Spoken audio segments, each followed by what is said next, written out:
Yo, salut tout le monde, c'est Gata Volgar, j'espère que vous allez bien, moi pour ma part je vais plutôt bien, j'espère que vous avez passé une bonne journée, aujourd'hui on se retrouve pour une nouvelle vidéo, donc on se retrouve pour le débrief du match Brighton-Manchester United, match qui comptait pour les huitièmes de finale de Carabao Cup, victoire de Manchester United sur le score de 3-0, les buteurs dans ce match, McTominay à la 44e minute de jeu, 73e but de Juan Mata et à la 80e c'est Paul Pogba qui va terminer le boulot pour les Red Devils et grâce à cette victoire, Manchester se qualifie pour les quarts de finale de cette Coupe de la Ligue anglaise.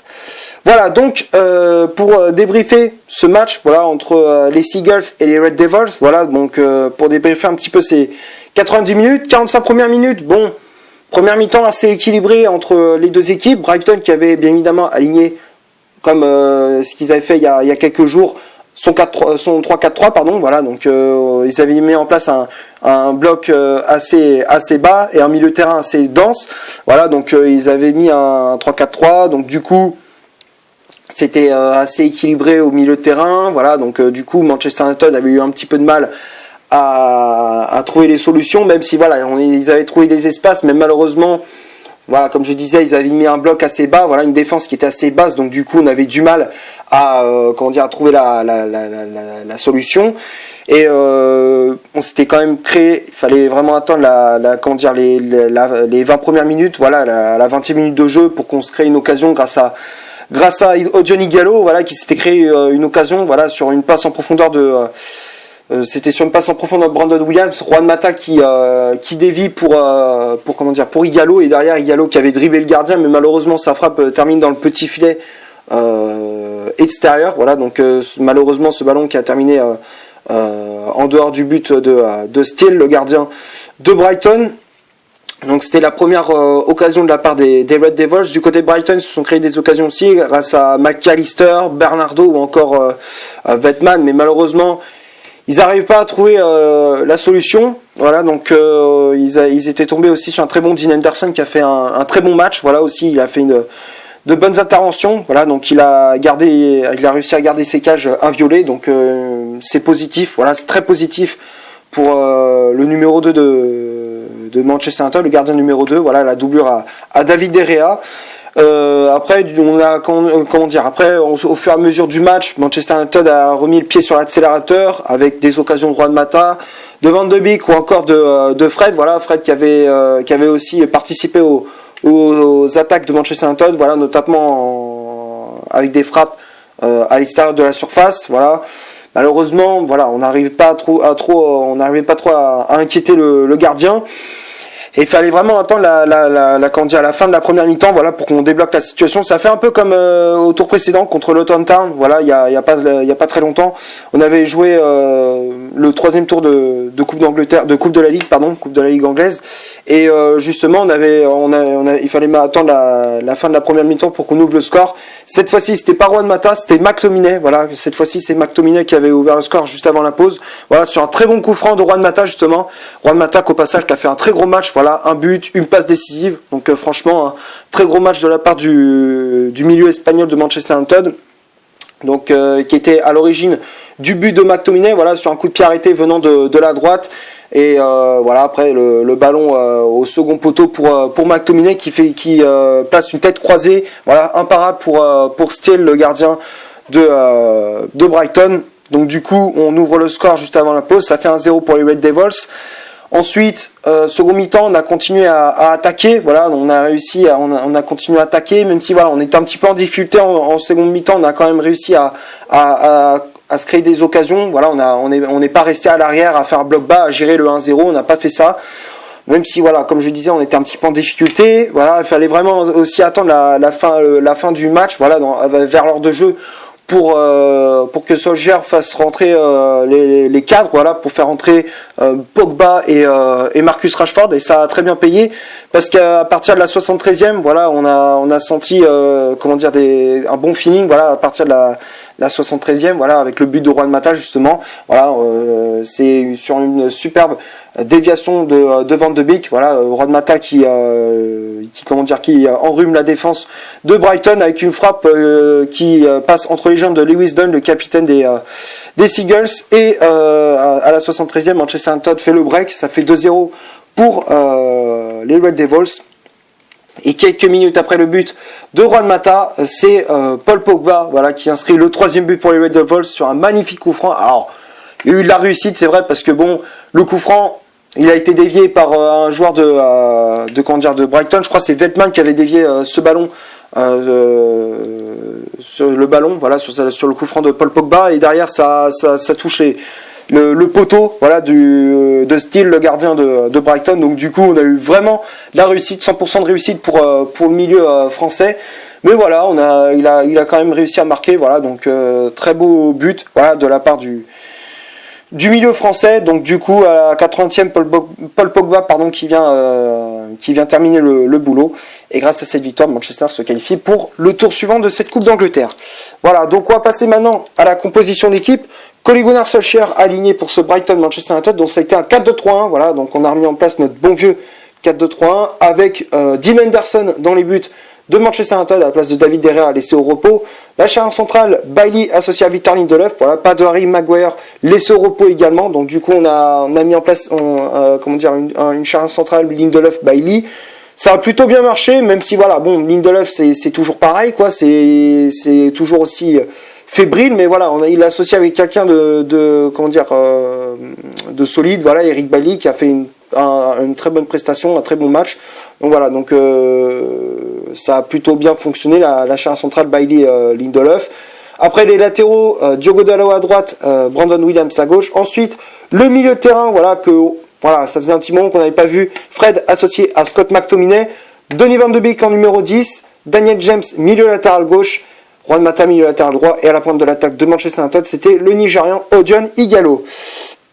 Après, il y a eu les remplaçants qui étaient entrés en jeu. Il y avait Paul Pogba qui était entré en jeu à la place de Daniel James, Marcus Rashford à la place de Odion Ighalo et Jesse Lingard à la place de Fred. Voilà, donc après, lorsque Lingard était entré en jeu, donc forcément, il a joué en numéro 10, donc du coup, c'est Van de Beek qui est descendu d'un cran, il a joué en milieu récupérateur, voilà, donc du coup, on est redescendu un bloc assez bas, et voilà, donc du coup, il a fait descendre Van de Beek d'un cran, donc c'est ce qui est l'avantage avec Van de Beek, c'est qu'il peut jouer à tous les postes au milieu de terrain, donc c'est un milieu de terrain polyvalent, donc du coup, Solskjaer a beaucoup de créativité pour la formation, donc c'est ce qui est bénéfique pour Manchester United. Voilà, donc on va passer maintenant aux statistiques de cette vidéo. Donc on va commencer par celle de Brighton. Les Seagulls, c'est 51% de possession de balle, 12 tirs au total, dont 2 tirs cadrés, 506 passes au total, dont 87% de passes et réussites, 12 fautes commises, 2 cartons jaunes, 0 carton rouge, 2 positions d'enjeu et 2 corners obtenus par l'équipe locale, voilà, l'équipe de Brighton. Et du côté de Manchester United, c'est 49% de possession de balle, 10 tirs au total, donc 6 tirs cadrés, 497 passes au total, donc 84% de passes réussites, 8 fautes commises, 1 carton jaune, 0 carton rouge, 0 position d'enjeu et 2 corners obtenus par les Red Devils. Voilà, bon, j'ai pas grand chose à dire dans les statistiques, ça représente parfaitement la physionomie de ce match, une prestation équilibrée entre les deux équipes. Voilà, au-delà du score, bon, c'est vrai qu'on a vu un match assez équilibré, donc c'était plaisant à voir. Donc voilà, bon, bah, il y a pas grand chose à dire dans ces statistiques. Voilà, donc j'ai ce que j'avais à dire. Voilà. Donc on va passer maintenant au top et au flop de cette vidéo. Donc on va commencer par Dean Henderson, le gardien de Manchester United. Bon, il a été solide, voilà, il n'a pas été énormément sollicité, voilà, donc il a quand même fait une belle parade à la 67e sur une tête de Trossard, voilà, une tête de la part de l'attaquant de Brighton. Donc du coup on a vu une belle main ferme de la part du portier de Manchester United. Donc hormis ça, Dean Henderson a fait un match très correct, voilà, il a gardé ses cages inviolé, voilà, il repart avec un clean sheet, donc franchement match assez complet de la part de Dean Henderson, donc pour moi je le mets dans le top. Ensuite la charnière centrale Bailey Lindelof, bon Lindelof c'est toujours pareil, voilà, c'est fébrile, voilà, même si voilà il a relevé un petit peu son niveau de jeu par rapport aux 2 premiers matchs, voilà, on a ressenti un Lindelof un peu mieux, voilà, même si voilà c'est toujours pareil, mais voilà c'était mieux déjà, on va pas dire c'était parfait, mais c'était mieux, voilà, c'était mieux, il a relevé un petit peu son niveau de jeu qui était très poussif, voilà, contre Crystal Palace et contre Brighton. Donc voilà, donc Lindelof, ça va, donc dans l'ensemble ça allait, donc pour moi Lindelof je mets dans le top. Bailly aussi, voilà, qui a fait une bonne prestation aussi, très bonne prestation de la part du défenseur ivoirien, qui a récupéré pas mal de ballons, qui a mis beaucoup d'agressivité, beaucoup de caractère. Donc voilà, c'est ce qu'on voulait voir. Voilà, c'est ce qu'on attendait aussi de la part d'Eric Bailly. Donc pour moi, je le mets dans le top. Ensuite, les latéraux Dalot et Wan-Bissaka, Dalot et Brandon Williams, pardon, je dis n'importe quoi. Dalot, voilà, qui a fait une prestation correcte. Voilà, bon. Très peu de déchets techniques, il s'est contenté de défendre. Voilà, il a pas énormément participé aux attaques de Manchester United, aux actions offensives. Mais bon, voilà, il s'est contenté de défendre. Voilà, il a fait le strict minimum. Voilà, donc pour moi, Dalot, je mets dans le top. Ensuite, Brandon Williams aussi. Voilà, bon, il a été un peu plus, il était plus mobile. Voilà, on va dire ça comme ça, plus actif sur son côté par rapport à Dalot. Donc il a fait une prestation assez intéressante. Voilà, donc pour moi Brandon Williams je mets dans le top. Il a adressé de très bons centres. Il a mis du caractère, de l'agressivité. Voilà, donc pour moi Brandon Williams je mets dans le top. Ensuite le milieu de terrain McTominay et Fred. Bah, dans l'ensemble c'était correct. Voilà, McTominay qui a fait une bonne prestation. Il a récupéré pas mal de ballons au milieu de terrain. Voilà, bon après c'est pas non plus, il a pas fait une prestation exceptionnelle, mais voilà, il a fait le taf au milieu de terrain, il a récupéré des ballons, il a été auteur du premier but de la partie, donc voilà, donc pour moi McTominay il a fait quand même un match assez propre, donc pour moi je mets dans le top. Fred aussi qui a pas été mauvais, voilà, même s'il a pas été, comme je disais, exceptionnel, il a été bon aussi. Donc pour moi Fred je mets dans le top, il a été pareil il avait le même niveau de jeu que McTominay, donc pour moi je mets dans le top. Ensuite Van de Beek, voilà, très bon match de la part de Van de Beek qui a été voilà, encore une fois titularisé. Bon, c'est vrai que ce que je reproche aussi à Solskjaer, c'est qu'il ne le met pas titulaire d'entrée en championnat, voilà, contrairement à Pogba que quand il met titulaire, on a l'impression qu'il est un peu cramé.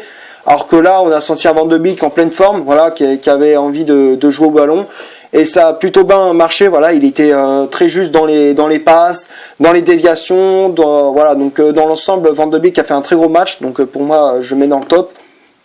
Après, les ailiers, James et Juan Mata, Daniel James, je le mettrai dans le flop, voilà, comme contre Crystal Palace, il a été fantomatique, voilà, première mi-temps très très compliqué, voilà, et même en second mi-temps, ça n'a pas arrangé les choses.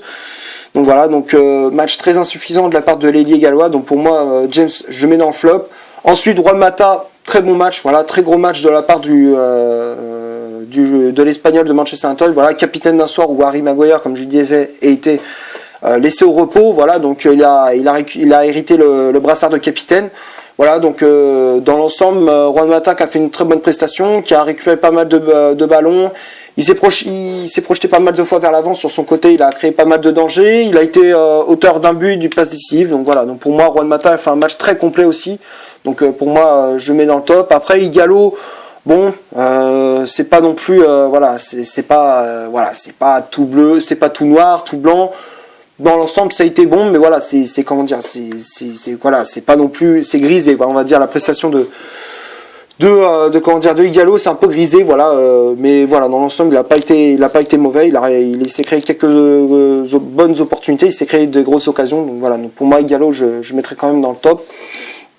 Et après les remplaçants Pogba, Rashford et Lingard, les trois je mets dans le top. Voilà, on a senti beaucoup de différence, voilà, on a senti la différence lorsqu'ils sont rentrés en jeu. Pogba qui a marqué, voilà, Rashford qui a apporté un peu plus de mordant à l'attaque, voilà, donc on a senti plus de peps depuis qu'il était entré en jeu, et Jesse Lingard aussi qui a fait une bonne entrée en jeu, donc voilà, donc pour moi les remplaçants je les mets dans le top. Et après pour moi le seul flop de cette rencontre pour moi c'est Daniel James. Voilà, donc c'est tout ce que j'avais à dire pour ce Brighton Manchester United. J'espère que la vidéo vous aura plu. Si c'est le cas, vous laissez un énorme like.